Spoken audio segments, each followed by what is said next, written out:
Welcome to Toffee Blue View, your source for all things Everton. I'm Gerry. Max and Paul are here on a kind of a weird vibed day. We're all kind of experiencing a bizarre hangover after yesterday's loss versus Arsenal. It's conflicting vibes happening for us. I think all of us are trying to figure out how to feel after that. I know I am. I was still angry. So guys, let's rip in. Let's tear into a fresh bag of Arsenal reaction. Let's just start with just pure thoughts on this because it was such a weird game in terms of how that transpired. I'm gonna start with Paul because Max seems like he's ready to talk about it, and I'm giving him a second to chill. So Paul, gotta let me see him. You can see the steam just coming off of his hair. Paul, what were your thoughts on yesterday's loss? And we'll get more specific. If you just give us some vague concepts to begin with. Impressed with the performance for the most part. It was a lot better. It was better than I was expecting, to be honest. And I do think we were hard done by. A performance like that, particularly until we conceded the first goal, I thought we were probably the better team. Definitely the better team in the second half before the goal went in. I thought we have every reason to feel hard done by, and I think the players, wouldn't say totally redeemed themselves after what happened at West Ham the other week, but I feel, watching that as a supporter, that maybe, myself included, because I put myself in this bracket, maybe we got a little bit too critical, a bit over the top when we were going mad about West Ham. I think we are still a work in progress, and the green shoots of recovery are definitely there, definitely. And it was, to sum up, it was a lot better than last season. We were 4-0 down for 20 minutes, so hey, we're on the way up. You know, I remember when we were recording Thursday, we were really just talking about having a go. You know, going there to win and not just kind of running in and going, not in the face, not in the face. You know what I mean? Because that's what we played last season. Exactly. Different animal altogether this season. Yeah. Different vibe, different attitude, different approach, and we deserve something out of the game, in my opinion. I feel, we were unlucky. There's no reason to be really angry at the players. Just be angry at the officials if you're going to be angry at anybody. Max? Right, so I think, being that game on Super Sunday, there's a lot of anticipation riding on the game. Obviously, you see on the Saturday, I know it's early on in the season, but I like to consider everyone your competition early on in the season. I think it's about accumulating as many points as you possibly can. When you see the likes of Man City and Liverpool pick up big wins, and you see the likes of, Spurs getting a result, it puts the pressure on that little bit more. You're waiting for your team to play, and you're adamant that you want to see them get a result. Obviously, not an easy task coming up against Arsenal, and I expressed my views on how much I don't like going to the Emirates.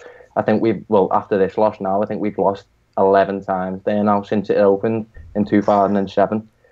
But someone decided to perk up on Twitter and have a little go at me because after the first goal went in, I think it was something like 3-4 minutes between the first and the second goal, and I'd had a bit to drink, and obviously everyone who's got a brain about them knows alcohol and social media isn't the best combination. So I branded us as shite. I went shite from Everton, conceding 2 goals in 3-4 minutes, whatever it was, and someone obviously kind of with a similar perspective to Paul come out with we played well, it was a big improvement. Yeah, I agree with that. That first half performance was fantastic. I said before the game, the approach that we need to have is we need to press, we need to be in the face, we need to not give them any room to think or have time on the ball. And from Marco Silva's perspective, I think the way he set up the side was absolutely fantastic. So kudos to him because he had the right approach up until that second half. Obviously, the first goals go in, and I thought we just shrunk. We just shrunk in confidence. We sat back deeper.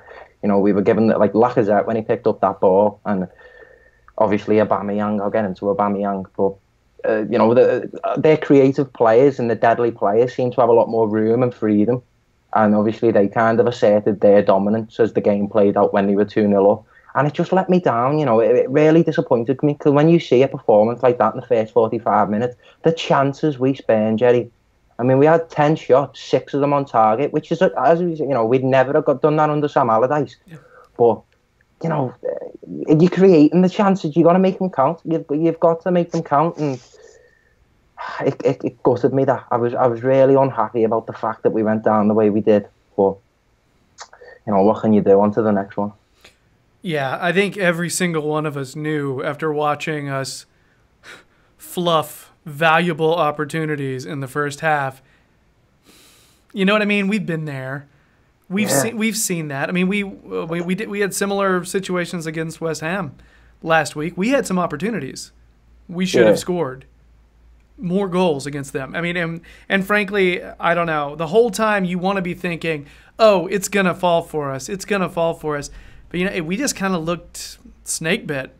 We made Czech look like the Czech of like 5 years ago, 6 years ago. You know what I mean? Like, and the thing is, it's not like he played out of his skull. We played so many like shots so close to him, to where he had to do just enough work to make it look like hard work. You know what I mean? Yeah, we stung his palms a few times. You know, we should have challenged them a lot more than what we did. I mean, I don't know about yous, but after that game, Dominic Calvert-Lewin, mate, he gone right down in my esteem. Like the chances, in particular him, that he spent. You know, games like that make or break a player. And about DCL, I'll ask Paul this, and then I want to ask this to Max. I expect some of those moments where he has almost certain goals, and for him to just brain fart and end up messing it up, because young players tend to do that sometimes when they're not in those circumstances enough, because he hasn't played central striker or been our main striker that often. He hasn't been. And the only way he's going to get more clinical is to get more experience. Having said that, he plays at Everton, okay? So here's the question. I personally it's hard for me to have patience with a player to give him those opportunities, because I feel like Everton are a bigger club and they don't have the time to let him bet in like that. You know what I mean? It's almost like the only time he should get to bet in like that would be Carabao Cup, FA Cup, get him those minutes there, or just as a late flyer in games. You know what I mean? So, or are we deluded? Should we be patient with players like that because of maybe we're worse off than we realized? That's a serious question, because I don't know the answer to that. So, Paul, you go on that one. What you've just said then, it sounds very similar to how I feel about Tom Davies and that debate we've just had. Is he a player who is learning, he's young, he just needs time, he needs minutes? Or is this a sense where we look at him and think, well, no, you're playing for Everton. Everton are a team that has big ambitions, and we're not going to realise those big ambitions if we just keep giving players opportunity after opportunity after opportunity, and they're not taking them. Dominic Calvert-Lewin's a weird one for me. I mean, as Max said, I can watch him sometimes and I can think, oh, you are useless. It's never, ever going to click for you. And there'll be other games where he looks the part, like Man City away. There was another game this season, I can't think. The Carabao Cup against Southampton, he got 2, including that Perla right at the end, the Gladys Street end. He's one of these players where there just isn't any in between with him. He's either very good or he just stinks the place out. There's a lot of games where he's played really poor and he's nipped and he's chipped in and got a goal, like against Huddersfield a few weeks ago. I thought he was a waste of a shirt that day, but he got the goal and he's been in the team ever since. And there's been other games where he's ran his backside off and really contributed to the team and been one of the main reasons we've got one of the good results. And he's not scored or come close to scoring. One thing I would say about him, and this goes back to the chance he had early when he was clean through on goal and completely fluffed his lines. He doesn't seem to have the instincts at all, and I don't know whether that can be taught to a player at his age. Maybe it can be taught to a player when they're about 15 or 16 and they're still trying to nail down a position. But when you're 19, 20 and you found your set position, this is the place where you are going to spend the bulk of your career. You can't be making the mistakes that he seems to make, where he just kind of overthinks constantly, loses the ball. So Calvert-Lewin, I don't know. I think maybe it would have been best if he was given a loan. I don't want to give up on him, but as Max said, he needs to stop fluffing his lines as bad as he's doing. So Max, let's move to you on this. Same question.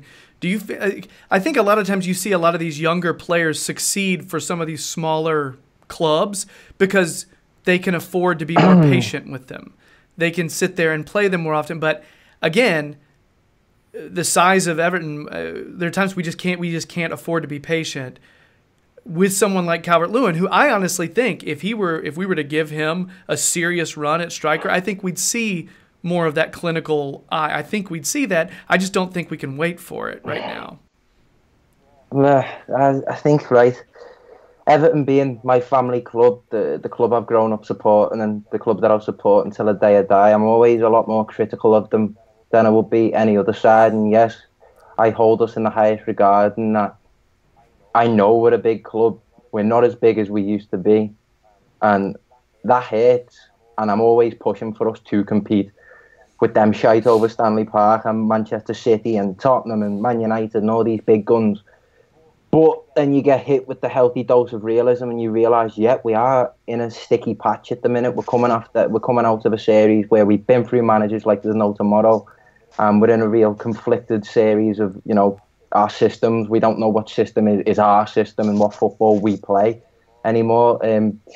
As far as Dominic Calvert-Lewin concerned, I know Gerry said there, you want to give him a run as striker and you feel like you can do that. And yet I know it was kind of like he was the lone man up front with no one supporting him. We saw that when we had Allardyce, when Allardyce kind of gave him that run up top as the lone man, the lone striker to lead the line. And I said last season, he was throwing in at the deep end and he was put in a position where he had to bite off more than he could chew. And, I give him credit for that because he served himself really well in the period of time where he was our number 9. But when you have options, because obviously, we made the decision to drop Tosin, that is when the pressure's on that little bit more. When someone's there raring to take your place and when the manager goes, listen, Chen, you dropped today. Dominic, you've got to run out, you're leading the line. To blow chances like he did. That one where he could have put it across for Richarlison and, got the ball stuck at his feet and got took out by Czech. That one, I know he was offside or not, mate. That goal was gaping to get the ball prodded into it and he completely put it wide. Just things like that. And, this is something that I talk a lot with family, friends and who are Evertonians. As Paul said, he's either hit or miss. You either rate him or you don't. And I did rate him at first because especially when you see him for the under-23s, clinical, can head the ball, looks strong. You can't. It's kind of like dropping him in at the deep end in the Premier League. I don't think he can work in a system where he's the lead man. I don't think he can be that one number 9. I think he needs to have players around him. I don't know whether that means putting him in a 2 up front with someone to support him or what. I mean, I wouldn't be as harsh as to say I send them to the under-23s. I do think, a championship loan, Football League loan, would help because, Gerry, you always bring this up, how much a loan like that brings on the physicality and the, how clinical a player is. They learn to take the chances a lot more. I would, ideally, that's what I'd like to do with him, but, a lot's been made. I know we did a segment on it last time. Our striking options aren't, we're not brimming with confidence when it comes to who we're sending out up front at the minute. And I don't think Calvert-Lewin's done himself any favours with that performance. And if Silva's, serious about this, I think, Calvert-Lewin's benched, something like that. Yeah, I'm. On one hand, he actually was in position to get those chances, which I think is already a big. That's not easy. You know what I mean? To actually be there, to actually be in position to score some of those, that's already a big deal. May I say be at the corner flag? Well, see, that's the thing. Like, I was curious about the fact that Tosin got dropped. All right? Did Tosin get dropped because he just hasn't scored and he's had some opportunities, he hasn't put them through? Or did he get dropped because Calvert-Lewin can stretch the field more? I mean, think about it. We used his speed playing him through several times. That's one of the ways we actually got him chances was because of that. So, yeah, I don't know. I think right now this is where we're at. We've got Nias, we've got DCL, and we've got Tosun. They all give us something different. All right? Tosun is going to give us better hold-up play, and he can actually – usually he's clinical. All right? Usually he's clinical, and he's decent in the air. DCL decent in the air. He's better connecting play. Doesn't hold up the ball as well as Tosun, but he's faster. Nias has speed and is just like a chaos machine. Let's use them situationally and just realize that's where we're at. Because we don't have any other way to do it, really, unless we're thinking about Richarlison, which we discussed last time. You know what I mean? Yeah. So, I don't know. Again, I'm asking this question about Davies and about DCL and about these younger players because I do think if they play more, we'll get more out of them, but we're losing points in the meantime. And we will be probably losing points. Definitely. So I don't know that there's a right answer, by the way. I don't. No, well, I think obviously, we're notorious for giving young players a chance. But I think as time passed, the quality of that young player has declined slowly. I think over the last couple of years, the quality level of the younger players that we're bringing through. I'm not having a go or criticising in any way. I think that it's just it's whoever the academy produces. But to me, when I look at Calvert-Lewin, I just think, great acquisition at youth level when we brought him in because he looked like he could really do the business at under 23s. But like you said, when he comes on, when we're playing in the Premier League, what does he do? He stretches the pitch. He runs about and gives defenders something to think about. But other than that, his touch isn't great. He started to waste a lot more chances.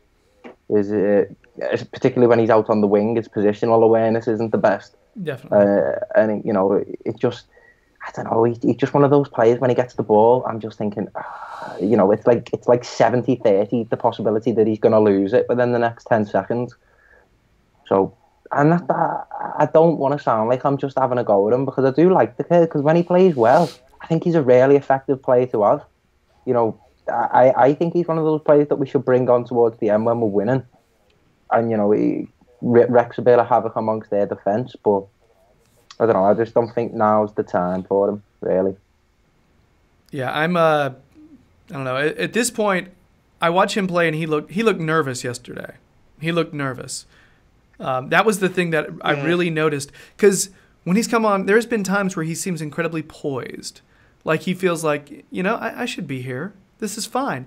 Yesterday, he looked like he wasn't completely certain in his movements. He wasn't completely sure that, I'm not sure if I should go around Peter Cech right now. And you could tell that lack of certainty kind of had him stumbling over the ball. Are we we're still here reviewing the Arsenal game, aren't we? Really, I don't. Yeah, I just want to say on that Aubameyang goal, right? Everyone seemed. I know Paul said, "Oh, we should feel hard done by," but I am in this position now, and I have been for the last few seasons, really, where I think blaming officials and referees is futile. I really do. I think the standard of refereeing and officiating has gone down significantly, and as soon as that goal went in, it made me think, right, do you remember Aubameyang's first ever goal in English football against Everton? And it was offside. Yeah. No, I remember. I saw you tweet that. Yeah. It doesn't even itself out. That's a load of rubbish. And if that happens down the other end, then do you think we're getting that goal? No, we don't. I mean, I will have a go. We need to bring VAR in because the standard of officiating is so bad in this country now. And as Max said, but the thing is, none of these officials can ever get called out publicly. If they ever get slated by a player or a manager afterwards, then that manager is immediately in front of the FA and he's getting charged because these referees are just immune to criticism. I get that these officials have a hard job and they're human beings and they've got feelings, and you'd like to think in almost all the time occasions, most of the time they don't make these mistakes on purpose, but at the end of the day, if you're going to be that incompetent a lot of the time, then you have to pay the consequences. There's just too many officials in this country who make mistake after mistake after mistake and nothing happens. You need to be binned off. If I was that terrible at my job, I wouldn't have that job for very long. And some of these referees and linesmen, they've been in the Premier League for years and not improved one bit. If anything, they've got worse. You'd think Sorry, go ahead. Yeah. But no, just for final point, you'd think for some officials, if they do this job for long enough, they would get better as they go along. Some of them just get worse and worse and worse, and they're even worse now than they were when they first took charge of their first Premier League game. So, yeah, I get what Max is saying. We have to eventually just put our big boy trousers on and just make our own look, in a sense. But it doesn't mean that these referees can just keep going against us, giving decisions that they would never give the other way around, because I'm convinced that goal, if Richarlison does that at Tech, no chance that goal stands. No. It's true though. It exists. That big club bias. It's very much there, you know, and it has been for God knows how long. Like, I can't think of a time where it hasn't. Did you see the video of the linesman after Arsenal scored that, the fist pump that he did? Oh, I saw that on Twitter. Somebody put that little video of him, going like that, and then he turns, does that. Now, I don't know what you're thinking when you're in that position. Why would you do that? It makes no sense. I got really angry after that play because I thought that coming back from 2 against a team like Arsenal, who is very good in possession, actually trying to win the ball back from them and get enough opportunities to get 2 goals to actually give a point. We had trouble just getting the ball from them because they're really good in possession, you know? Well, look at that first half, Gerry. We had them pegged. We attacked more down the right hand side. Theo Walcott seemed to be in the thick of it. He seemed quite wasteful with his chances. Not saying he had a bad game because he was really involved, and that weird bruising on his eyelid looked. What was the deal with that? Did anybody actually see how that happened?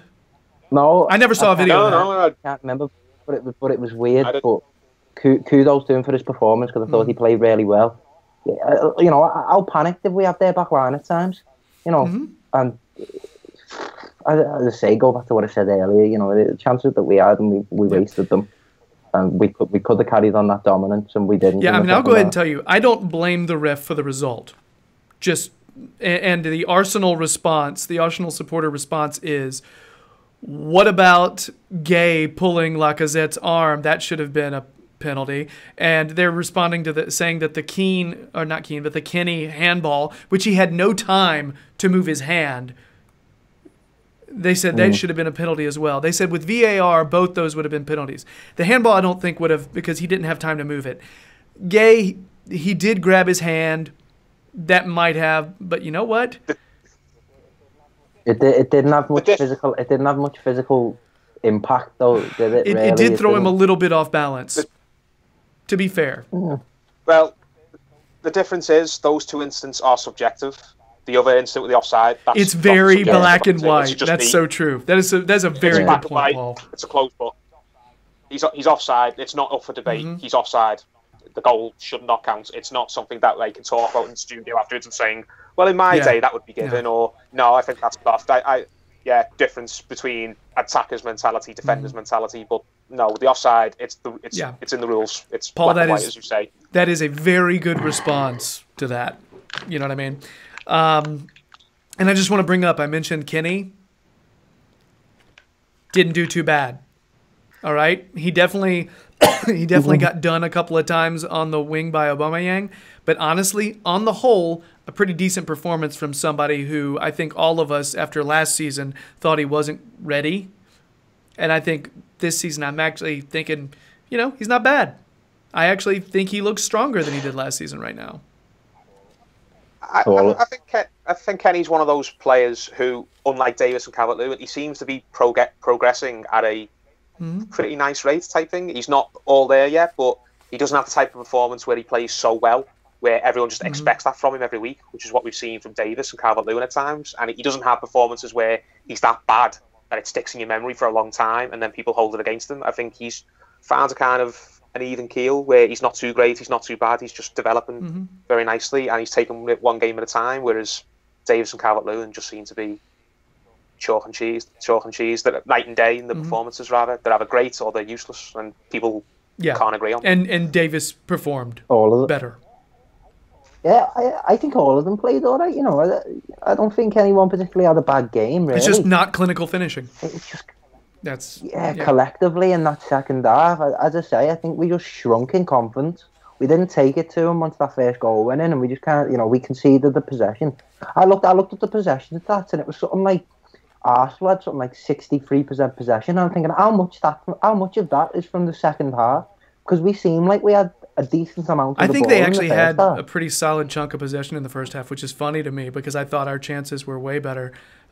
Second half, though, the fact that they were just playing keep away, that was the most frustrating thing, is the fact that they were so effective at their keep away when we just needed the damn ball, to get any chance. Because I thought we were dangerous when we had it. They always have been good at that, though. That's something that Arsenal just do. That's why a 2-goal deficit against Arsenal is trouble and sucks.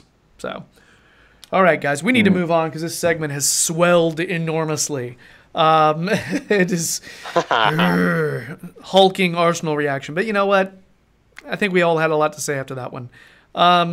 All right, so I guess that's it for our Arsenal reaction. If you're digging the videos, please subscribe.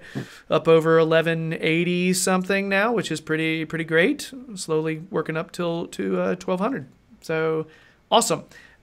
Check out Paul on the Liverpool Echo fan jury, but he's also got some analysis on the Toffee Blues website. Same thing with Max. He's got some analysis on there. But also Max pops up with writing on other websites and also other podcasts. Just look at his Twitter account. It's there. All right. So I guess that's it. Let's move on to talking about our center midfield situation. So, bye.